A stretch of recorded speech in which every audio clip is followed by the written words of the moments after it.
شہید بھائی سر سید احمد خان پہ بھی فتوے لگنے باقی تھے. اے جڑا نا بندہ ہے اے بڑا ہی کمینہ ہے جی. اے قادیانی ہے نا, مرزائی ہے اور بے دین بھی ہے. اے میں انہوں کہنا سر سید.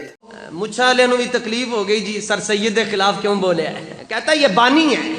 تینوں بڑی پریشانی ہے, یہ پاکستان کا بانی ہے. میں کہا کسی اور پاکستان دا بانی ہے. جس پاکستان دا مطلب کیا لا الہ الا اللہ او دا بانی. یار ایک خاتون ایڈوکیٹ ہے, ان کی ایک آڈیو وائرل ہوئی ہے پچھلے دنوں 35 منٹ کی, جس میں انہوں نے ٹی ایل پی والوں سے پوچھا ہے کہ یار یہ بتا دو کہ جو 44 بندے فوت ہوئے تھے یہ کس کے لیے ہوئے تھے, ناموس رسالت کے لیے ہوئے تھے, سفیر نکالنے کے لیے ہوئے تھے, سفیر کدھر گیا, وہ آپ تو اپنے پرچے ختم کرا کے آگے, آپ اپنے 4 شیڈیول ختم کرا کے آگے, آپ اپنے بندے کیا ٹوٹل اپنا 1-2 چابی والے کھلونے رہا کروا کے آگے. انہوں نے کہا میں نہیں کہہ رہا, تو انہوں نے یہ کہا, مطلب اس طرح کے لبے لباب تھا اس میں. اور دوسرا انہوں نے یہ کہا کہ یار وزیر آباد میں جو معاہدہ ہوا تھا وہ خفیہ ہے ابھی تک گورنمنٹ اور آپ کے درمیان, اس میں کیا یہ تو نہیں لکھا ہوا کہ جناب 4 شیڈیول ختم کراؤ, پرچے ختم کراؤ, بندے ہماری قیادت رہا کرا دو, باقی بھاڑ میں جائیں سارے. ابھی تک آدھے بندے کئی بیچارے جیل میں ہوتے ہیں. اور پھر ہم اس معاملے پہ فرانس والے پہ دوبارہ سڑک بند نہیں کریں گے, دھرنا نہیں دیں گے, بس اپنے بندوں کو راضی کرنے کے لیے تقریریں شکریریں کرتے رہیں گے. یہ آڈیو لیک ہوئی اور ان کے گروپوں میں یہ چہمہ گوئیاں شروع ہو گئی. ان کے کارکن کہنے لگے کہ یار یہ بابا جی رحمت اللہ علیہ جیسی عظیم ہستی اچانک کیسے فوت ہو گئی, اور اس پہ کسی نے پوچھا ہی نہیں, کوئی ملوث تو نہیں تھا, اور کیسے ان کا پوسٹ مارٹم کیوں نہیں ہونے دیا, اور کس نے روکا کہ جی پوسٹ مارٹم نہیں ہونا چاہیے, یہ کون تھا. یہ باتیں جب چلنا شروع کی تو ٹاپک سے توجہ ہٹانے کے لیے سر سید کو انہوں نے بیچ میں رگڑنا شروع کر دیا. ان کو تو یہ اس طرح کے جاہل پچھلے دور میں بھی موجود تھے جنہوں نے جنرل ایوب کے کہنے پہ محترمہ فاطمہ جناح پہ بھی فتوے داغ دیے تھے. وہ عورت جس نے ساری زندگی شادی نہیں کی کہ میں اپنے بھائی قائد اعظم کا ساتھ دوں گی, ان جاہلوں نے تو, اس طرح کے جاہلوں نے قائد اعظم پہ بھی کفر کے فتوے لگائے کہ بھئی یہ تو سر آغا خان کے فالوور ہیں. بھئی کسی کا کیا فرقہ ہے, کیا مسلک ہے, آپ اپنے اختلاف کی بنیاد پہ اگلے کو قادیانی تو نہ بولو نا, یہ تو زیادتی ہے. پھر آپ یہ دیکھیں پیر مہر علی شاہ رحمت اللہ علیہ جیسی ہستی, گولڈا شریف والے, جنہوں نے مرزا قادیانی مردود کو مناظرہ ہرایا, ان کے بچوں کو یہ گالیاں دے رہے ہیں. سیال شریف والے خواجہ قمر الدین سیالوی رحمت اللہ علیہ جیسی ہستیاں جو تحریک ختم نبوت میں پیش ہوتی تھیں, ان کی جو آگے صاحبزادگان ہیں ان کو یہ لوگ گالیاں دے رہے ہوتے ہیں کہ یہ ہمیں ووٹ نہیں دیتے. بھئی تمہیں ووٹ دینے والا مسلمان ہے جو نہیں ہے وہ گستاخ ہے, وہ کافر ہے, وہ قادیانی کیا ہے, بھئی تماشا بنایا ہوا ہے. اور پھر یہ لوگوں سے ووٹ مانگیں گے, جا کہیں گے آپ حضور کو ووٹ دیں گے. تو ایک تگڑا بابا انہیں مل گیا, اس نے کہا جی حضور کا دشمن کون ہوتا ہے, کہتا ہے کافر ہوتا ہے. تو بھئی بتاؤ باقی ساری پارٹیوں والے کافر ہو گئے, اور جب تم دوسری پارٹیوں میں تھے تم کافر تھے, تو گارنٹی دو تمہاری تنہائی ان کی تنہائی سے زیادہ پاک, ایک حلف اٹھاؤ قرآن پاک پہ.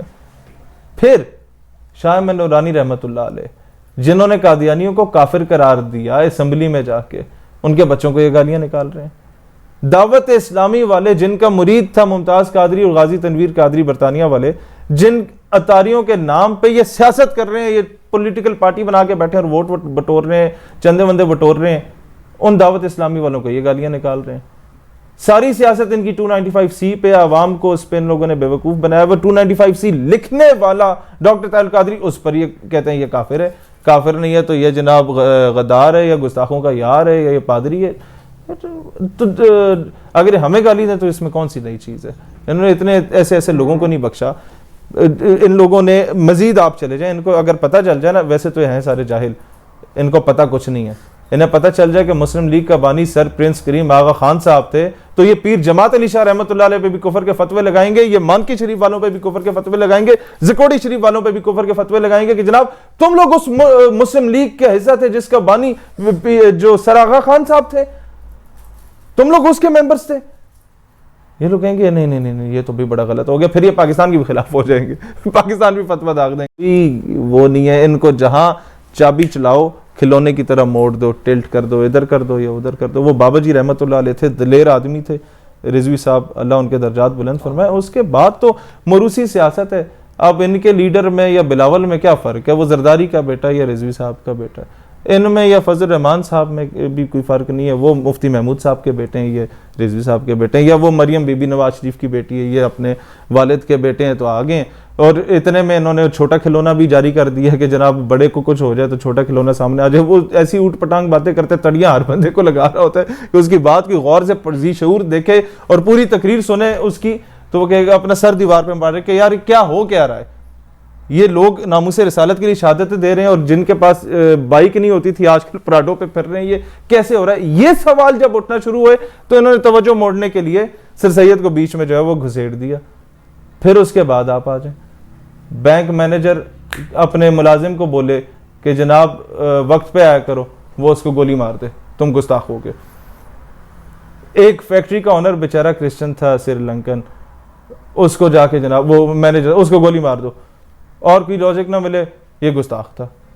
بھائی سب سے زیادہ 295C کو کسی نے نقصان پہنچایا تو یہ لوگ پہنچا رہے ہیں۔ قادیانی حرام زادوں کا سب سے زیادہ اگر فیور کوئی کر رہا ہے تو یہ لوگ کر رہے ہیں اپنی ان حرکتوں کی وجہ سے۔ اور پھر آگے آ جائیں، ان کو تو کوئی ہاتھ بھی نہیں ڈال سکتا کہ یار یہ کیا تماشا بنایا ہوا ہے پاکستان کے۔ کبھی قائد اعظم کو گالی، علامہ اقبال کو یہ لوگ گالیاں دیا کرتے تھے، کئی جاہل مولوی، اور کفر کے فتوے لگاتے تھے۔ آج ان کی روزی روٹی علامہ اقبال پہ چل رہی ہے، ان کی جمعے کی تقریریں مکمل نہیں ہوتی جب تک اقبال کی شعر نہ سنائے۔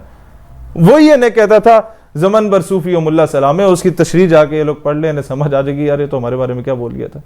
ان کو کوئی کچھ کہہ نہیں سکتا، ان کو فوج بھی کچھ نہیں کہہ سکتی۔ ان کو کچھ بولے نا یہ کہیں گے تم بھی قادیانی، وہ کہیں گے یار معاف کرو، اور جو مرضی گالی دو، یہ والی گالی نہ دو ہمیں۔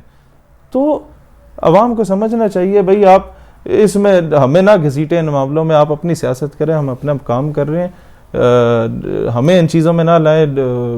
ہم نے جواب دینے شروع کیے تو ہمیں تو ہم سے بہتر آپ کو کوئی نہیں جانتا۔ ہم رضوی صاحب رحمۃ اللہ علیہ کی قدر کرتے ہیں، اس لیے خاموش ہیں۔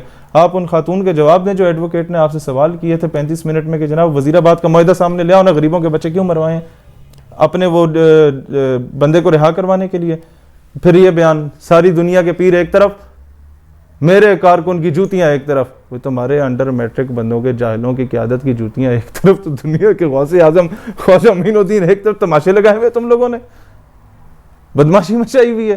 کوئی جواب دینے والا نہیں تھا، لوگ اس لیے ڈرتے تھے۔ یہ نہیں کہ ان جاہلوں کو جواب دینے سے مطلب وہ جواب دے نہیں پاتا، لوگ ڈرتے ہیں کہ کل کو گستاخ کفر کا قادیانی کا فتویٰ لگا کے تو ہمیں نہ جا کے پھڑکائیں غازی بننے کے چکر میں۔ کہاں ممتاز قادری جیسے عظیم لوگ، کہاں یہ لوگ جو ان کا نام بیچ کے کھا گئے۔ آڈیو جب سے ہاں وہ آ گئی، ابھی تو شہیدوں کی فیملیز بھی اٹھنا شروع ہو گئی ہیں، جو لوگ شہید ہوئے تھے ان کی فیملیز اٹھنا شروع ہو گئی ہیں، ان کو پیسے دے کے چپ نہ کروا دیں تو انہوں نے اٹھ جانا، بھائی جان ہمارا بچہ ناموس رسالت کے لیے مروایا یا انڈر میٹرک بندہ رہا کروانے کے لیے مروایا۔